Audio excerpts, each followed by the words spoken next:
নমস্কাৰ, মই সকলো ভক্তপ্ৰাণ ৰাইজক প্ৰণাম কৰিছোঁ। বৰ্তমান সংগম যুগৰ শেষৰ চিৰিত আমি পদাৰ্পণ কৰিছোঁ। এই সংগম যুগতে অনেক আত্মা নৰদেহত বিভিন্ন জীৱনীৰ পৰা আহিছে, কিন্তু যিসকলে ভাগৱত প্ৰাপ্তিৰ বাবে আহিছে তেওঁলোক যদিও বা সমাজত থাকে, কিন্তু তেওঁলোক ভগৱানৰ নামৰ পৰা কেতিয়াও বিমুখ নহয়। বৰ্তমান সকলোৱে জানে যে নামৰ মহিমা অপাৰ, কিন্তু কিমানে ল'ব পাৰিছে নাম? মালা, জপ, তপ, জ্ঞান, যজ্ঞ, দান এই সকলোৰ ওপৰত হৈছে ভগৱানৰ নাম। ভগৱান প্ৰাপ্তিৰ সহজ উপায় হ'ল নাম। নাম ল'ব লাগে, নামকে চিন্তিব লাগে, আৰু এই নামতে সিদ্ধি প্ৰাপ্তি হয়। এই নামৰ দ্বাৰা ভগৱানক আমি সহজে প্ৰাপ্তি কৰিব পাৰোঁ, আৰু আমি ভৱসাগৰৰ পৰা উদ্ধাৰ পাব পাৰোঁ। এই সময়খিনি অতি বিৰল। যিজনে জানিব, হৃদয়গম কৰিব, তেওঁহে আচলতে প্ৰকৃত যোগী আৰু তেওঁই জ্ঞানী হয়। সেয়েহে ভাগৱতত ব্যাসে কৈছে, ধন্য ধন্য কলিৰ মানৱ, যি নেকি নামৰ দ্বাৰা গতি মতি ঋদ্ধি সিদ্ধি পায়। সেয়েহে বচা বচা মানুহেহে এই নাম জপ কৰিব।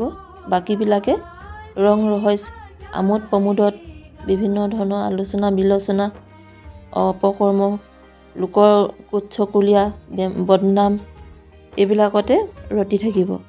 নেকি কোৱা হয় পৰচিন্তা, পৰনিন্দা ইত্যাদি ইত্যাদি। সুচিন্তাটো কৰিব নোৱাৰে। পৰচিন্তা কৰিলেতো ভালেই, কিন্তু সুচিন্তা কৰিবলৈ কিমানে পাৰিছে? কাক কেনেকৈ গাঁতত পেলাওঁ, কাক কেনেকৈ নাদত পেলাওঁ, এইবোৰ মায়া, এইবিলাকেই হৈছে এইবোৰ মায়া হয়। কিন্তু এই মায়াবিলাকে হৈছে মৰীচিকা। সত্য এয়াই সত্য যে ভগৱানৰ নামেই হৈছে চিৰন্তন সত্য, আৰু এয়া সত্য যি নেকি সংসাৰত থাকি সাক্ষী হৈ কৰ্ম কৰিব, নিজৰ যিখিনি কৰ্ম আছে নৈমিত্তিক কৰ্ম কৰিব আৰু হৰিচিন্তন কৰিব। কিছুমানে ভাবে মা ভগৱতীও ভগৱান শ্ৰেষ্ঠ, কিন্তু আমি বিভক্ত কৰোঁ। কিন্তু হৈছে ভগৱান শিৱ আৰু পাৰ্বতী যিদৰে অৰ্ধনাৰীশ্বৰ, সেইদৰে জগন্নাথে সত্য স্থাপনৰ বাবে সত্যম শিৱ ৰূপত আহি তাণ্ডৱ কৰি সত্য কল্কি অৰ্থাৎ কল্কি ৰাম ৰূপে মা ভগৱতীক লৈ ধৰ্ম স্থাপনাৰ কাৰ্য কৰিব।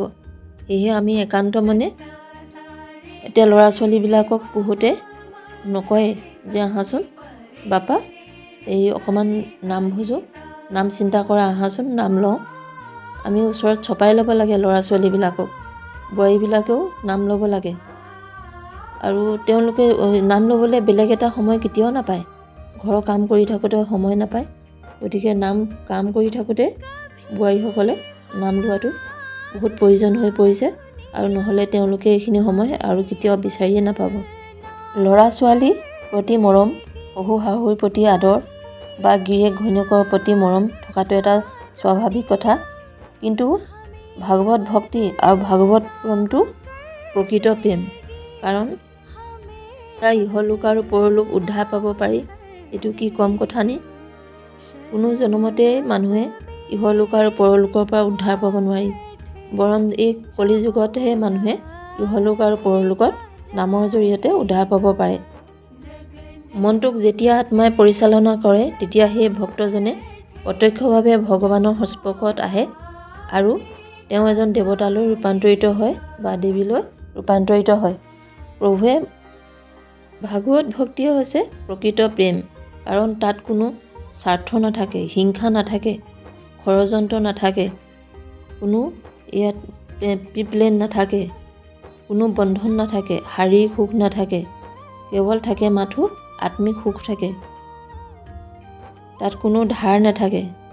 এজন প্ৰকৃত ভক্ত সেইজনে যি নেকি মদ ভাং কণী মাছ মাংস নাখায়,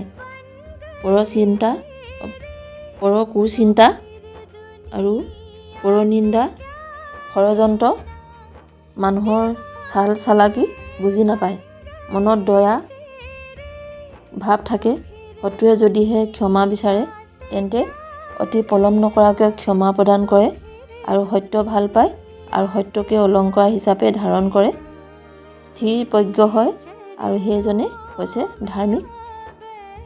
সংসাৰত থাকি এজন ভক্ত হোৱাটো ইমান সহজ নহয়, কিন্তু ইমান অসম্ভৱো নহয়। তেওঁ দুখ যদিও কুলাই পাচিৰে নধৰা হয়, যেনেকৈ ভগৱান শিৱই যেনেকৈ কণ্ঠত বিষ ধাৰণ কৰিছিলে, তেনেকৈ এজন ভক্তৰ জীৱনতো বহুতখিনি বিষ থাকিলেও তেওঁলোকে সহজভাৱে গ্ৰহণ কৰিব পাৰে। এই ভক্তসকলে কেতিয়াও আনৰ অপমান অপযশ আদিলৈ কেৰেপ নকৰে। তেওঁলোকে এই সাধাৰণভাৱে তাক গ্ৰহণ কৰে আৰু এই ভগৱানকে আশীৰ্বাদ বুলি গ্ৰহণ কৰে, কাৰণ সত্য কি এয়া ভগৱানে জানে। এগৰাকী বেশ্যাই কেতিয়াও গোটেই দিনটো ভগৱানৰ নাম জপ কৰিব নোৱাৰে। খাওঁতে বওঁতে উঠোঁতে বহোঁতে আনৰ অহিত চিন্তা নকৰে, কুট চিন্তা নকৰে আৰু আনৰ ঘৰ জ্বলাবলৈ নাযায়। নিজৰ সংসাৰতে থাকিব, ভগৱানকেই ভক্তি কৰিব, ভগৱানকে প্ৰেম কৰিব, কিন্তু আনৰ ঘৰ জ্বলাবলৈ নাযায়। এগৰাকী বেশ্যা মানুহে ত্ৰিসন্ধিয়া কৰিব নোৱাৰে, কাৰণ তেওঁলোকৰ কি জীৱন প্ৰণালী নাজানো, কিন্তু এজন ভগৱানৰ যিজন ভক্ত হয় তেওঁ ত্ৰিসন্ধিয়া কৰিব, ধ্যান কৰিব, ভগৱানক চিন্তন কৰিব, কিন্তু ভাগৱত পাঠ কৰিব। দিনটো গোটেই নিজৰ কামখিনি কৰি শেষেই নহয়। এখন ঘৰ চলোৱা মানে এখন চৰকাৰ চলোৱা নিচিনা হয়।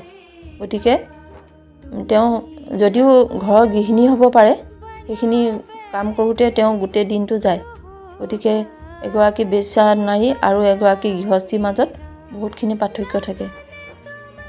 এই সংসাৰখন বিভিন্ন ধৰণৰ মানুহে ভৰি পৰি আছে, সেয়েহে মানুহ চিনিবলৈ বহুত অসুবিধা।